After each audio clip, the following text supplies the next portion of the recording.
Equal आणि 2 partner आहेत अमिताभ आणि नरेंद्र. आता याही प्रॉब्लेम मध्ये फक्त तुम्हाला 2 हिडन ऍडजस्टमेंट आहेत बघा. कोणकोणत्या आहेत बघा. 10% कुठला गव्हर्नमेंट बॉन्ड आणि ऍडव्हर्टाइजमेंट. नाहीतर सगळा प्रॉब्लेम एकदम कसा आहे सिंपल आहे. ओके. आता एक गोष्ट लक्षात घ्या, ही ऍडव्हर्टाइजमेंटची जी ऍडजस्टमेंट आहे का ती प्रॉब्लेम घेण्या अगोदर तुम्हाला सांगतो मी. आतापर्यंत ऍडव्हर्टाइजमेंटच्या बाबतीत असं दिलतं बघा 4000 कंसात 2 वर्ष दिलतं. आपण वर्षाचे घेत होतो. वर्षाचे किती घेत होतो 2000. आणि एक असा एक प्रॉब्लेम होता बघा 3 वर्षाची ऍडव्हर्टाइजमेंट होती रक्कम होती बघा 30,000. मग वर्षाचे किती आले ते 10,000. वर्षाचे 10,000 आपण कुठे घेत होतो आउटर. आणि 2 वर्षाचे 20,000 लेस करून कुठे घेत होतो आपण ऍसेट. पण याही प्रॉब्लेम मध्ये आता तसंच आहे. पण वर्षाची आउटरला न घेता पहिल्यांदा वर्षाचे काढायचे आणि त्यात किती महिने भरतात त्यानुसार आउटरला घ्यायचे. आणि हा जर प्रॉब्लेम नाही कळला तर ह्याच्यानंतर असा एक ऍडव्हर्टाइजमेंटच्या संदर्भात एक प्रॉब्लेम आहे. त्यामुळे लक्षात येईल तुम्हाला. ओके. तर आपण स्टार्ट करून घेऊया.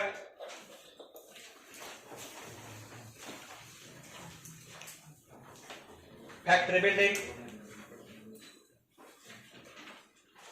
Furniture, debtors,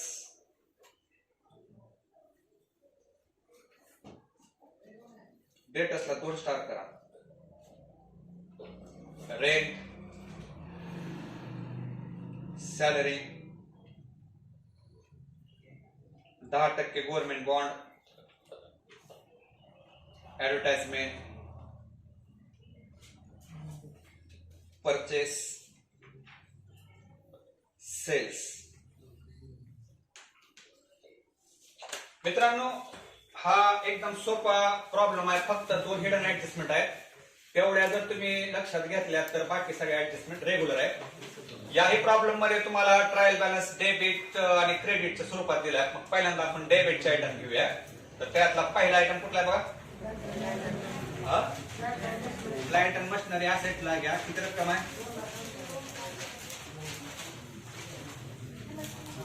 2,80,000.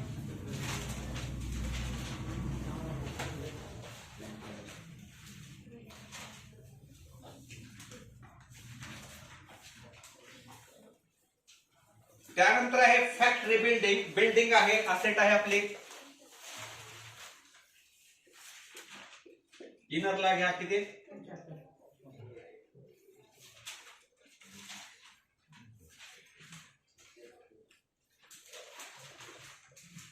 घेतलं. डेटर्स देखील असेटला घ्या 28 किती 2 ऍडजस्टमेंट आहेत. 3 ओळी सोडून रेश मारा.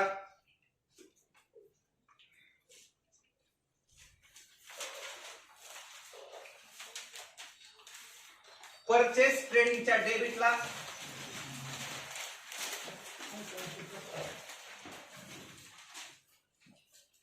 85,500. इनरला 1 ओळी सोडून रेश मारत लगेच. आता मित्रांनो गंमत सांगतो तुम्हाला. आता ट्रायल बॅलन्सच्या डेबिटला बॅड डेट पण दिले आणि क्रेडिटला आर नीड दिले. त्यामुळे आपल्याला काय करावं लागेल मंच. प्रॉफिट लॉसच्या डेबिटला घ्या ओल्ड बॅड डेट किती दिल्या तुम्हाला बघा 500.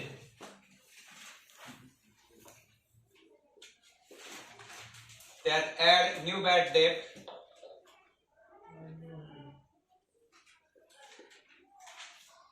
ऍड न्यू आरडीडी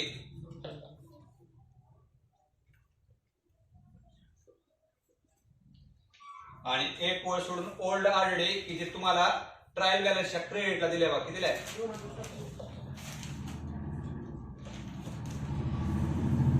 आता पुन्हा ह्याच्यातले जे न्यू बॅड डेट आहे आणि न्यू आरडीडी आहे ते तुला पुढे दिसणार आहे. ऍडजस्टमेंट मधून ज्यावेळेस आपण लेस करू त्यावेळेस त्याला दुसऱ्या पेटीत घेऊ म्हणजे आपला बंच काय होतंय कम्प्लीट होतंय. नेक्स्ट काय रे सेल्स रिटर्न. सेल्स मधून काय असते लेस. पहिल्यांदा ट्रेडिंग अकाउंटच्या क्रेडिटला घ्या सेल्स. किती आहे सेल्स बघा एकूण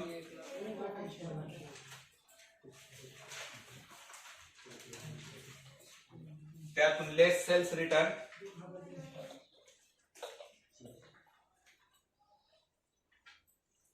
आउटर किती सांगा बरं 177.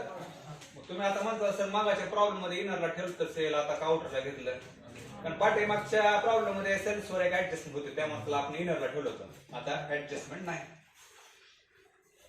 आता मागासारखीची ऍडजस्टमेंट आली बघा 10% गव्हर्नमेंट बॉन्ड. इकडे बघा मित्रांनो मग जसं आपण इन्व्हेस्टमेंट केली का तसंच आपण गव्हर्नमेंट बॉन्ड मध्ये देखील इन्व्हेस्टमेंट केली आहे.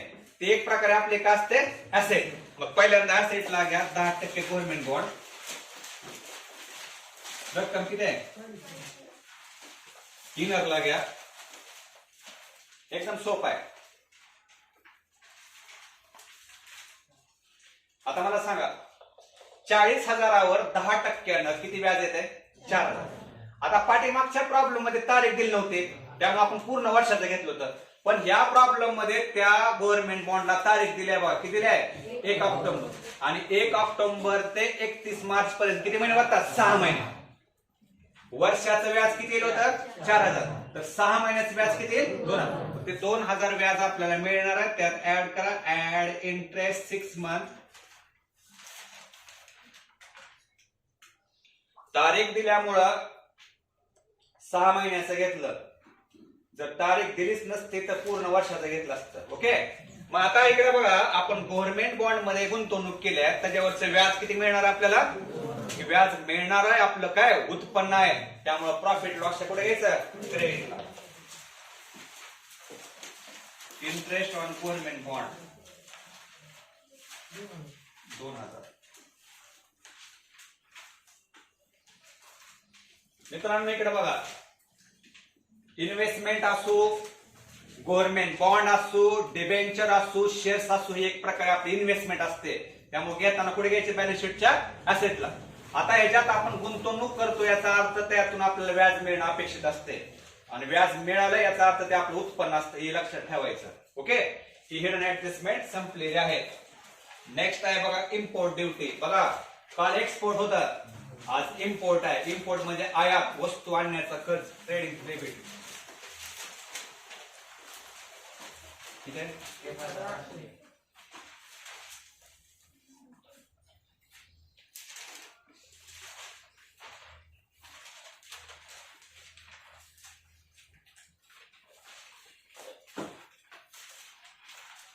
लीगल चार्जेस कायदेशीर खर्च प्रॉफिट लॉस डेबिट. किती आहे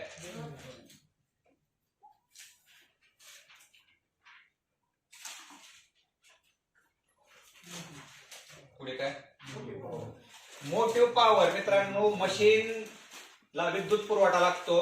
मशीन कुठे असतात फॅक्टरीमध्ये. फॅक्टरीचा खर्च आहे ट्रेडिंगच्या डेबिटला.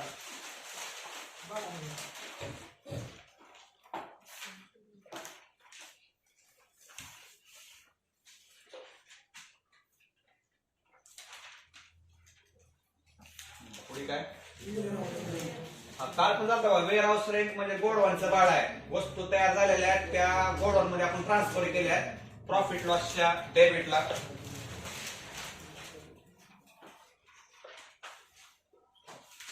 किती आहे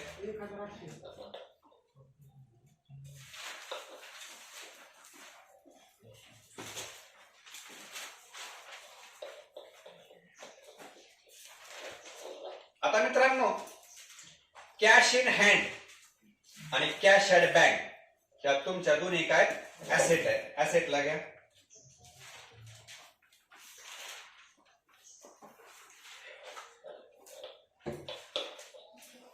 कॅश इन हँड किती आहे आणि बँक किती आहे. कॅश इन हँड म्हणजे आपल्या जवळ असलेली कॅश आणि कॅश ॲट बँक म्हणजे बँकेतली कॅश. आणि आता दुसरी एक हिडन ऍडजस्टमेंट आली आहे कुठली ऍडव्हर्टाइजमेंट. प्रॉफिट लॉसच्या डेबिटला घ्या इनरला घ्या आणि इकडे बघा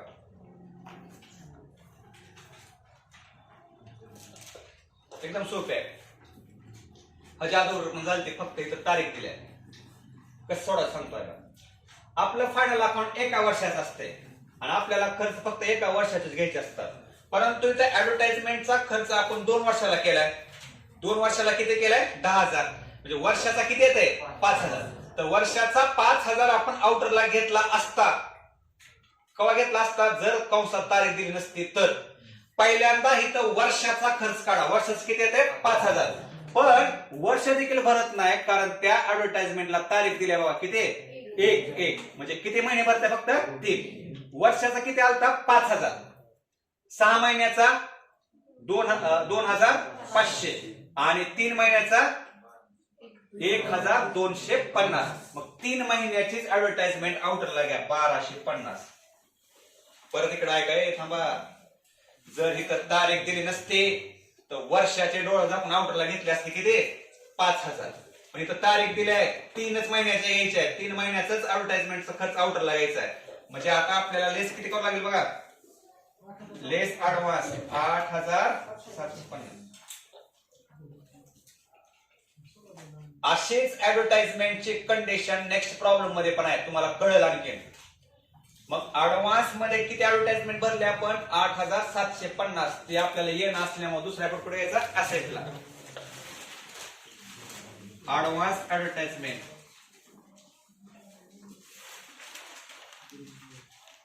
8,750.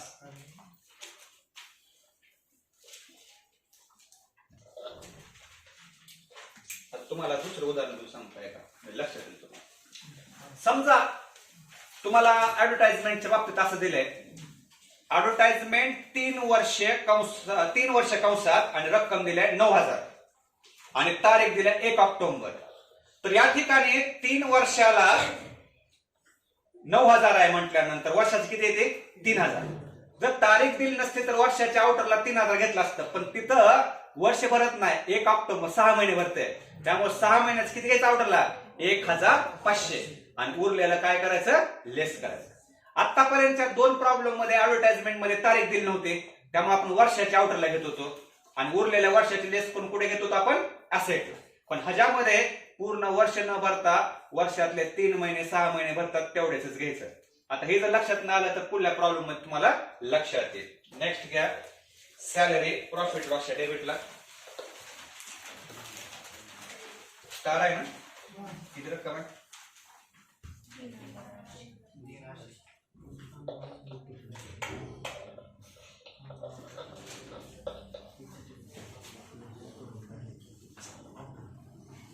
रेंट प्रॉफिट लॉसच्या डेबिटला किती? 1,000.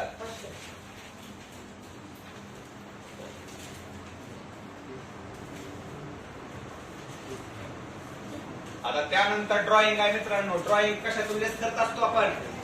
पहिल्यांदा कॅपिटल घ्या. अमिताभचं किती कॅपिटल आहे बघा?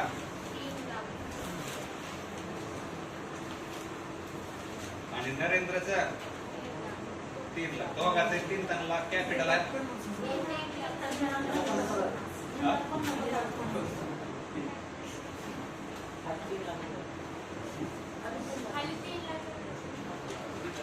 एकाचं 3,50,000 आहे आणि दुसऱ्याचं 3 लाख आहे. पहिल्यांदा कॅपिटल घेतला 5 वेळी सोडून आणि आता त्यातून ड्रॉइंग लेस करा. किती ड्रॉइंग आहे पहिल्याची? 2,400 वजा करून इनरला किती येते बघा? 3,47,600. आणि दुसऱ्या पार्टनरची किती ड्रॉइंग आहे? 3,000. इनरला वजा बाकी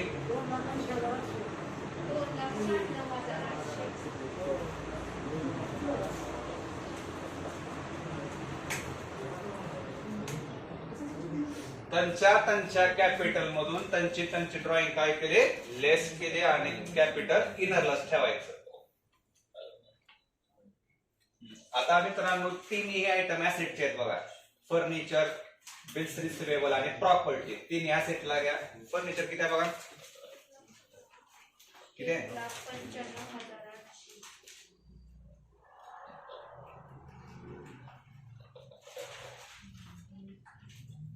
रिसिवेबल 20,000.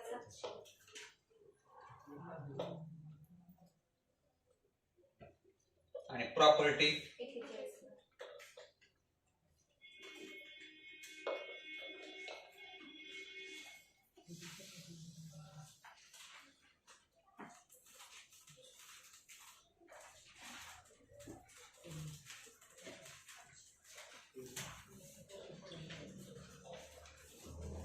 ट्रायल बॅलन्स डेबिटचे आयटम झाले. आता आपल्याला कुठले आयटम घ्यायचे? क्रेडिट. क्रेडिटचं तर ऑलरेडी कॅपिटल घेतलंय, सेल्स पण घेतले. आता घ्यायचंय काय? Bills payable. जसं बघा इकडे मित्रांनो, बिल्स रिसिवेबल ऍसेटला आहे का, तसं बिल्स पेबल कुठे घ्यायचं? लायबिलिटीला. किती आहे बिल्स पेबल?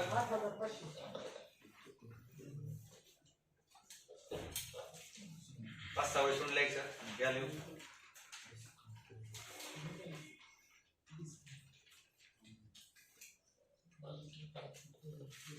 नेक्स्ट आहे बघा डिस्काउंट. मित्रांनो डिस्काउंट ट्रायल बॅलन्स कुठे दिलाय तुम्हाला? क्रेडिटला. त्यामुळे प्रॉफिट लॉसच्या क्रेडिटला घ्यायचा बाय डिस्काउंट. किती आहे? हाच डिस्काउंट ट्रायल बॅलन्स डेबिटला असता तर कुठे घेतला असता? डेबिट.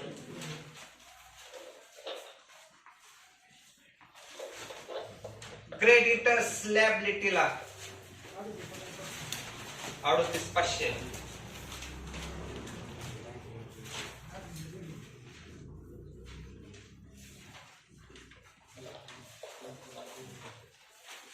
आरडीडी आपण ऑलरेडी त्या बंच मध्ये लेस मध्ये घेतलेलं आहे. ओके. पुढे काय? बँक लोन, बँकेचं कर्ज आहे ते नाही लायबिलिटीला.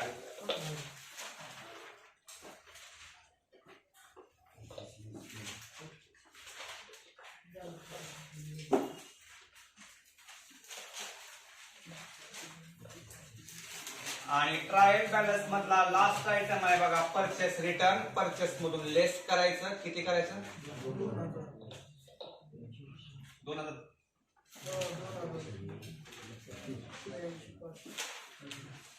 2000 वजा करून किती येते ऑर्डरला? 83,500. बघा पोस्टिंग झाल्या. त्या पोस्टिंग मध्ये फक्त 2 हिडन ऍडजस्टमेंट होत्या. कळल्या त्या? एक आहे 10% गव्हर्नमेंट बॉन्ड. आपण गव्हर्नमेंट बॉन्ड मध्ये गुंतवणूक केली आहे, पण ते गुंतवणूक वर्षाच्या सुरुवातीला न करता 1 ऑक्टोबरला केलते. त्यामुळे 6 महिन्याचं व्याज मिळणार आहे आपल्याला. 6 महिन्याचं व्याज मिळणार आहे. त्यात ऍड करून प्रॉफिट लॉसच्या क्रेडिटला. आणि ऍडव्हर्टाइजमेंट 2 वर्षाला 10,000 आहे. वर्षाचे किती येते? 5,000. पण वर्षाची न घेता, कारण तिथं 1 तारीख दिलाय. वर्ष भरत नाही. किती महिने भरते? 3. मग 3 महिन्याची 1250 आउटरला घेतली. उरलेली 1 वर्ष 9 महिन्याची काय केले? लेस करून बॅलन्स शीटच्या ऍसेटला. आता ऍडजस्टमेंट आहेत एकूण 6. त्यातले पहिले ऍडजस्टमेंट तुमचे क्लोजिंग स्टॉक ट्रेडिंगच्या क्रेडिटला.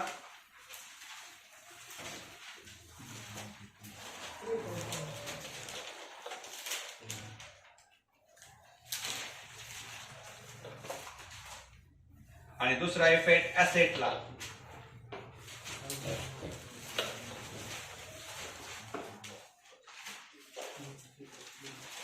ऍडजस्टमेंट म्हटलं की त्या ऍडजस्टमेंटचे किती इफेक्ट करायचे? 2.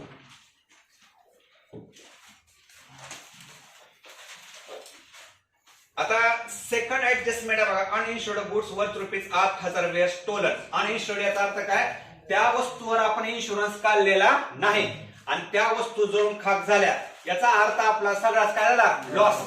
त्यामुळे आपल्याला 2 इफेक्ट करायचे. गुड्स असल्यामुळे ट्रेडिंग अकाउंटच्या पुढे घ्यायचं क्रेडिटला.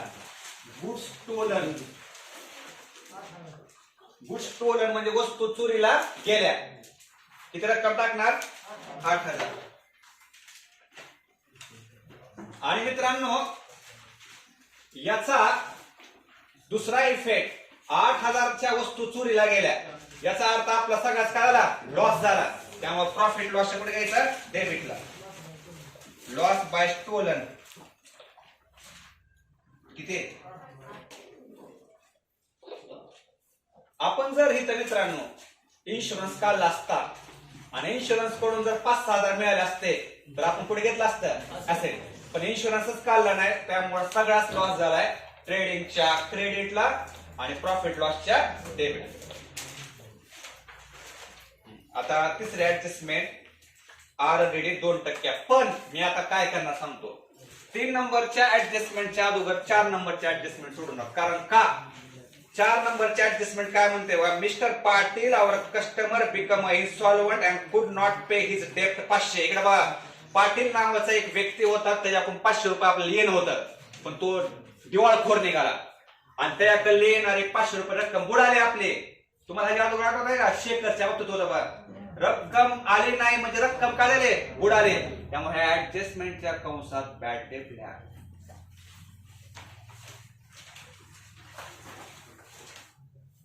हे आता मला सांगा, तुम्ही अगोदर बॅड डेट सोडणार का डेट सोडणार? मग डेटर्स मधून लेस बॅड डेट 500. इनरला किती? 28,200. आणि त्यावर 3 नंबरचे ऍडजस्टमेंट सोडायचे. लेस ऑलरेडी किती टक्के? हे आता 2%. ती 2 शून्य कट करा, गुन्हा किती येते? 500. आउटरला किती येते बघा, किती? 27.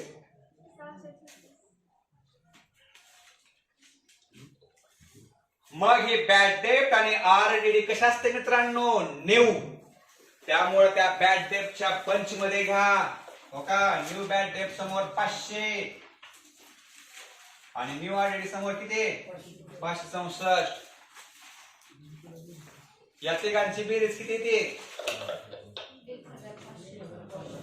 1,500. आता गंमत बघा इथं काय होईल. तुम्हाला तर माहित आहे गणिताचा नियम की लहान संख्येतून मोठी संख्या जर गेली तर काय येत असते? मायनस. आणि अकाउंट मध्ये तर मायनस लिहायचं नाही. आता 1564 मधून जर 2700 वजा केलं तर मायनस मध्ये येईल. मग इथं जर मायनस मध्ये येत असेल तर इथं डॅश टाकायचं आणि डेबिटचं क्रॉस कुठे घ्यायचं? क्रेडिटला म्हणा, बाय ऑलरेडी. किती येते बघा?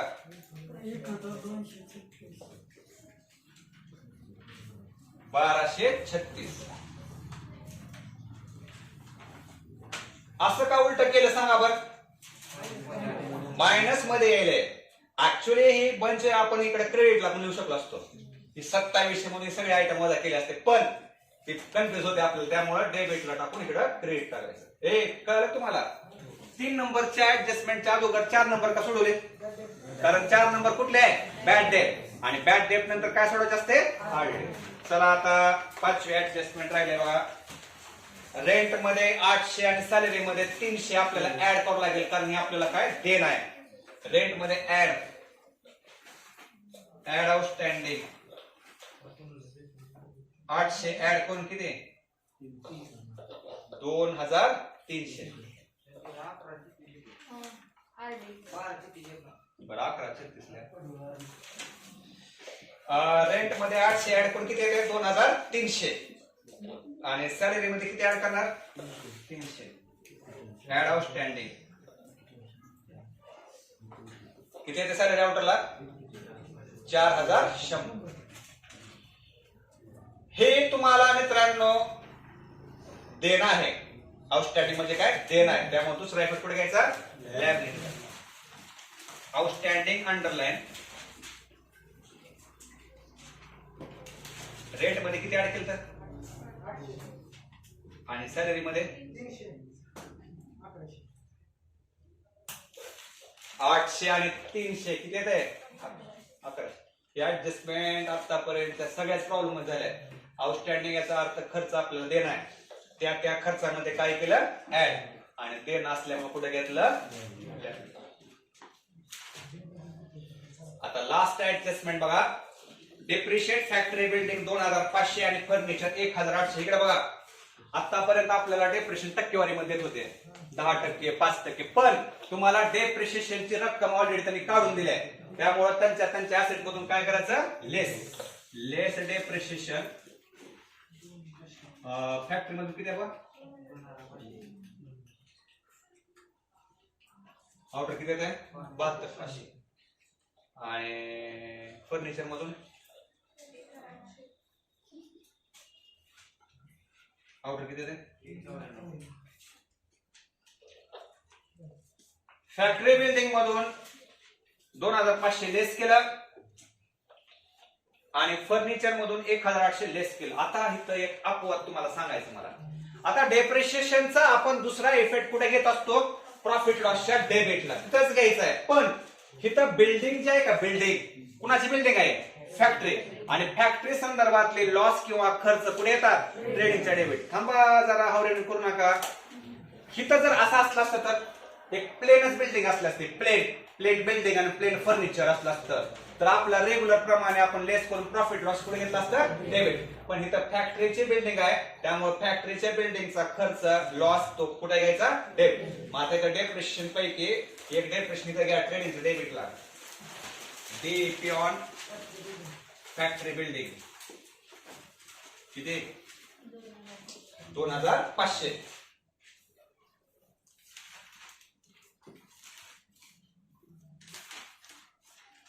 आणि फर्निचरचं डेप्रिशिएशन प्रॉफिट लॉसच्या डेबिटला.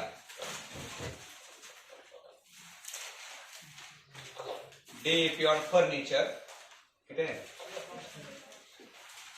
1800.